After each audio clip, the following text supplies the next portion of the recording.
and you can chime in whenever you want. Okay. Hello, people of the world. It's Philip Wilkerson, host of Positive Philter, and I am joined by my PR consultant and PR firm, Chloe Clark, who has recently started her business, Chloe Clark PR. And so we're going to be going through our podcast pitch. And so for those that are watching this YouTube video or watching this later or have any questions, please feel free to reach out to us. Our contact will be shared at the end of this presentation. All right. Hello, everybody. I'm Chloe Clark, representing Chloe Clark PR, and we're about to get started. So we just want to go through a little overview.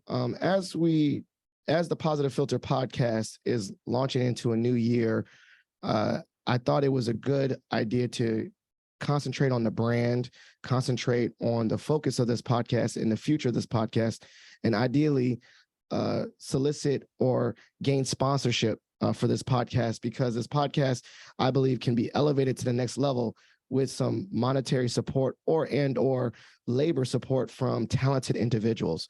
And so I solicited the support of a highly qualified professional, which is Chloe Clark, who is a recent alum or a recent grad of the Johns Hopkins Strategic Communications Master's Program, and to really dive into what is the focus of my podcast, who do I reach, and where can we go in the future. So during this presentation, we'll be discussing just a little bit about me, who I am, introduce the history of this podcast, and the research that we've done and conducted recently to understand our target audience, as well as just some notable guests.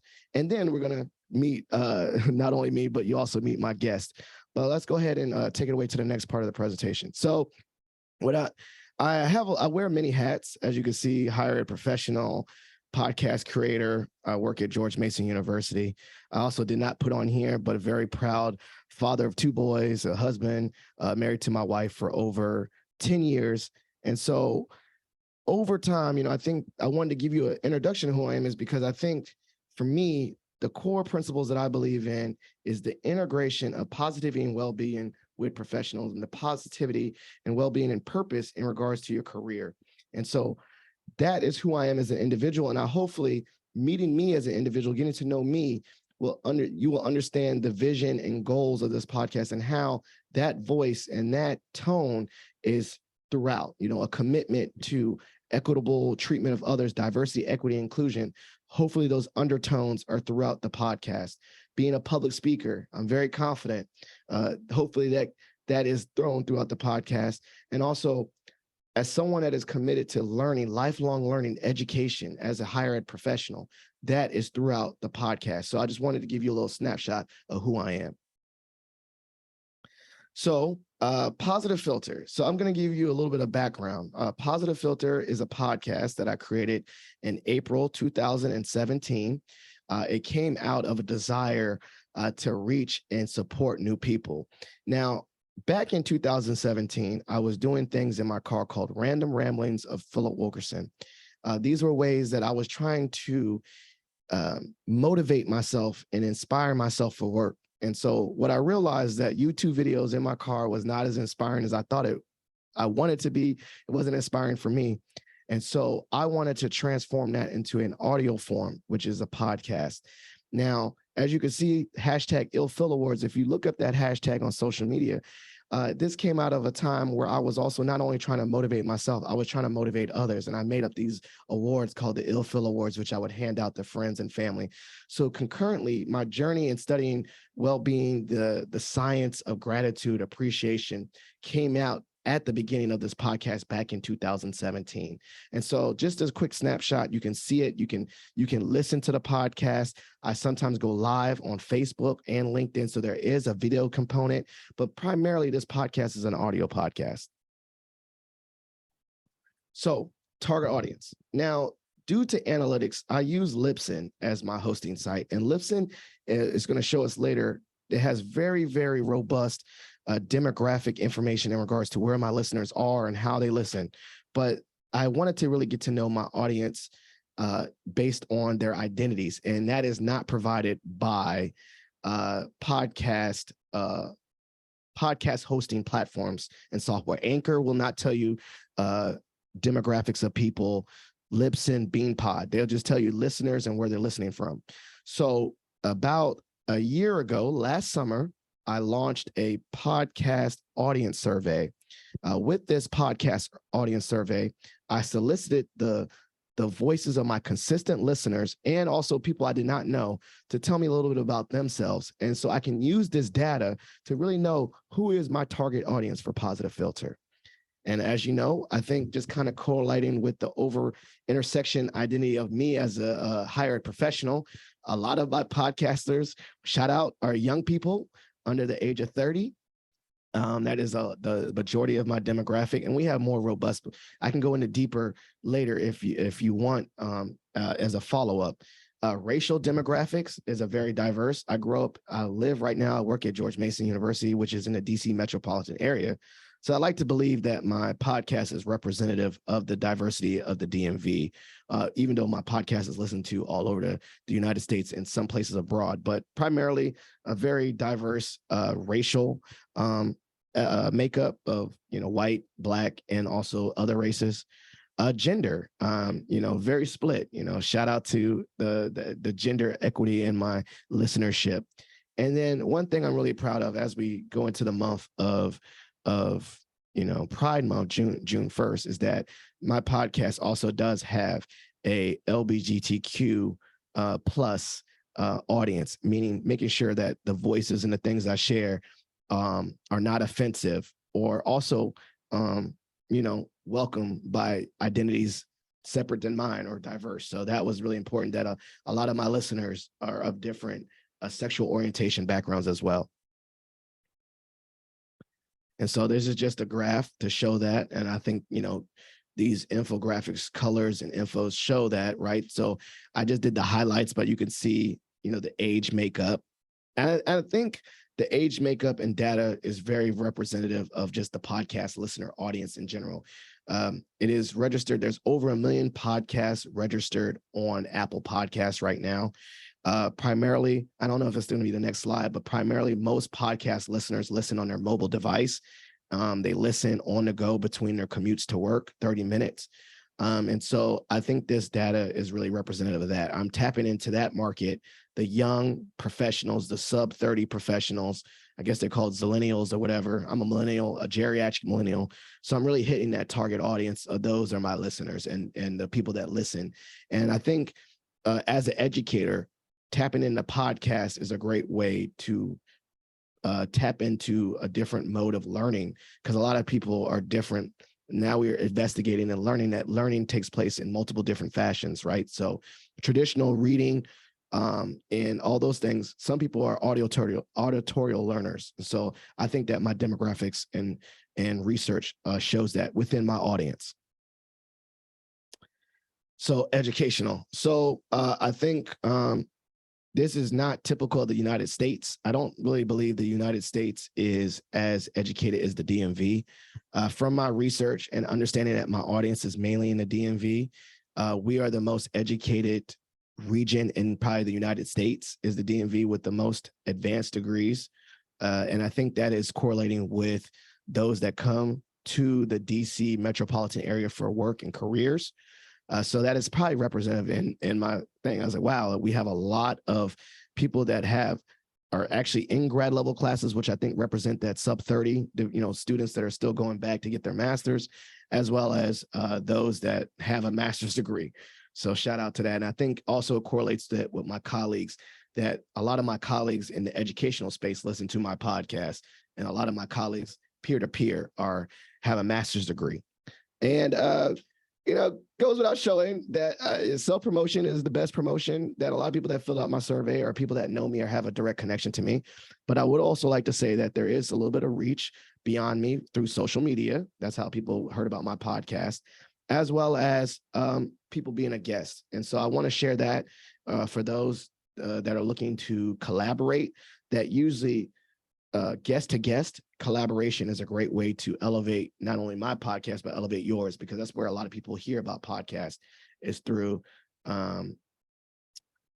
But I can't help it. I'm an extroverted person, and I know a lot of the people that I share my podcast with. Also, I want to note before, and I like that we're going to slide, that we have over 80 respondents of the survey. I'm still opening it. I think I'm going to use it to continue to grow. And I think that the data for my survey will be more robust when we get to at least 100 plus. And so I'm definitely going to keep pumping it out to solicit more data, because I believe data from my audience is key. Now, as someone that's soliciting support for my podcast, I also want to show to you the bandwidth and the visibility of this podcast beyond me. And the best way to do that, for me to understand that, for you to feel like this is a value add, is particularly not just me to host. I may not be someone of high stature, but the type of guest that I'm able to get and secure on my podcast. So on my podcast, I've had, because of the intersections of my work, my profession, and all my other identities, I've been able to tap into networks and have guests that are really stars in their own spheres. So as you can see, I have Dr. Beth Cabrera. She is a leader in well-being, has her own practice, past presidents of George Mason. Because of my extension and connection to well-being, I've had Dexter Keltner, who is the director of the Greater Good Science Center, which is one of the leading well-being centers in the United States in higher ed, investigating the science of happiness, tapping into my own fraternity, Alpha Phi Alpha. I've had past presidents like Daryl Matthews. We can continue on.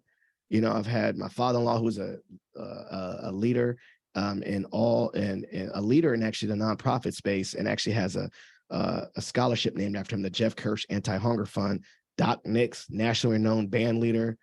Callie Bronson, one of the first female coaching or higher, executive level staff members for an NFL team. Politicians, like local politicians like John Chapman, who's a Alexandria city councilman. But so my extension as me as a person has allowed me to tap into different networks. I could keep on going, because I think that's the main thing I want to share, that this is probably the best slides, is that me as an individual is not the main marketing tool of this podcast. If you were looking to sponsor or elevate your product or your service, is me being extended and connected to these notable guests allow you to elevate. So we got politicians and all that. So I just want to give you a snapshot of that: presidents, politicians, all that and the like. And so just some notable testimonies. I think one thing, we provided you with some, I believe, qualitative data. This is some quantitative data. The way I pulled this was I pulled the data from my own podcast reviews on Spotify and Apple.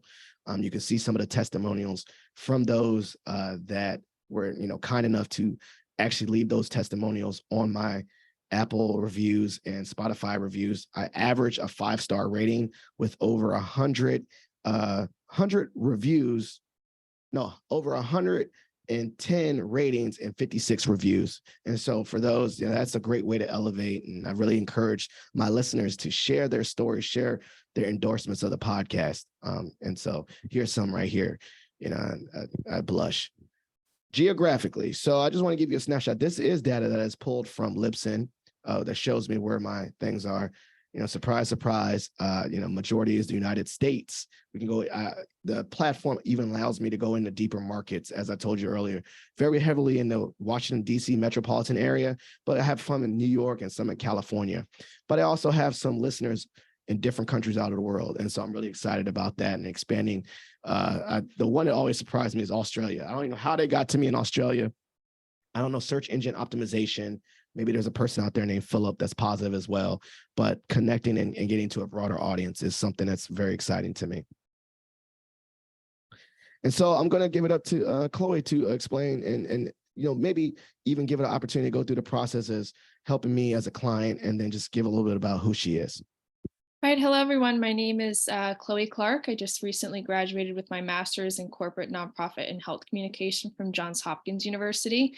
I am, of course, once a patriot, always a patriot. So graduated with my Bachelor of Arts in Communication with a concentration in public relations from George Mason University in 2020, right as the beginning of the pandemic hit. So during that time period from beginning of a pandemic till now, I am the co-founder and marketing director of Espinosa Cuisine based out of Charlottesville, Virginia. That is a catering company where we heavily put effort into donating proceeds and extra food to the homeless community, which I'm very passionate about bringing attention to.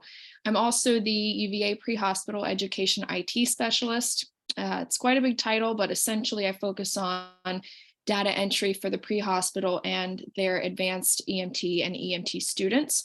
Also, more recently, adding on the Earn to Learn program, which is part of the University of Virginia, that allows students and or working professionals to be employed and get paid to do so while also working on health certification and education. I'm a highly motivated, I'm sure as you can tell, leader, business owner, an award-winning communication ambassador, garnered awards from George Mason University for continued communication efforts for the Department of Communication, working also with Philip in the past with career services, looking at Handshake and really just promoting student success. I have proven success, developing, managing, and implementing strategies. Of course, those are catered to client needs and department needs and organizational needs. And those strategies are really implemented digitally. As we move forward with technological advancements, that's where a lot of my time is placed, not so much on print media, although that can be done. I'm really known for crafting messages that cut through the noise, right? We have a 24-hour news cycle. There's heavy circulation of content on social media.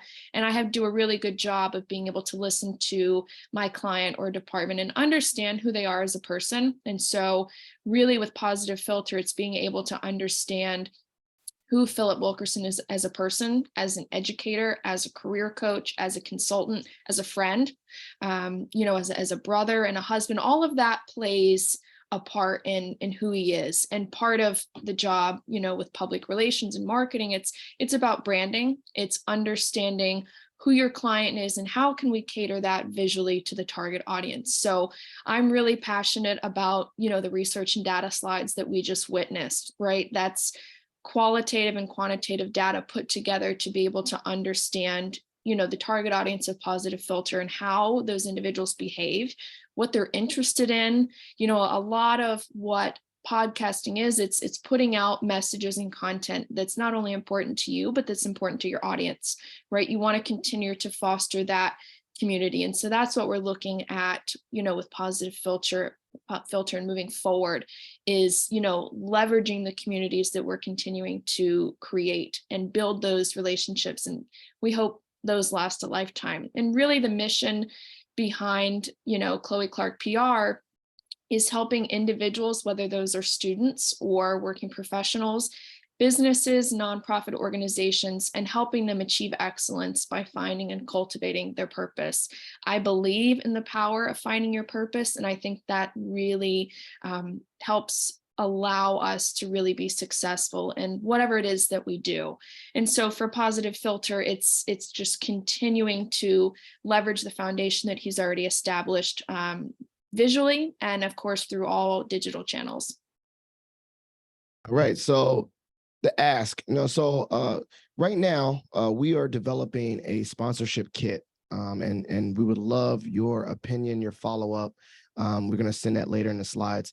So for those that want to contribute monetarily, some of the ideas I have is that you sponsor an episode. I'll give you a shout out for, $50, or we'll negotiate a price, or that your brand or your logo is on all my social media posts as it relates to this. So I'm open to negotiation. We are, Chloe and I are going to be in development of an actual sponsorship level kit with different levels of sponsorship and ask. Additionally, in regards to providing opportunities for professional development, I also want to offer for those that do not have the opportunity to give financially, to also be open to having either students or young people contribute to the podcast as a way to build their professional development. So maybe incorporating a way that this podcast can be a way that they can get internship or externship experience. And so I'm open to that negotiation as well. And so our contact is in there. If you're open to any sponsorship discussions, please feel free to reach out to me. I'm open to negotiations as we develop a more strategic sponsorship kit. And I'll just touch on that and advocate for that part of student and career development, part of that sponsorship ask. a few years ago working with Philip Wilkerson, at George Mason, I happened to be one of those students years ago who was able to work and partner with Philip Wilkerson in career services, working on, building my resume, working on those tangible pieces of, PR plans and press releases. And I was able to leverage that on my resume for future jobs and networking opportunities. And, here we are again. So I think it's really important to stress, if you are, a working professional, or if you are a student, to leverage and work with Positive Philter. I think there's a very bright future moving forward. So on this slide, we'll just wrap up here. The 2 QR codes will lead to Philip and I's LinkedIn. We look forward to staying in touch, and we'll be following up via email and through other channels with the toolkit with the specific sponsorship asks. Thank you so much.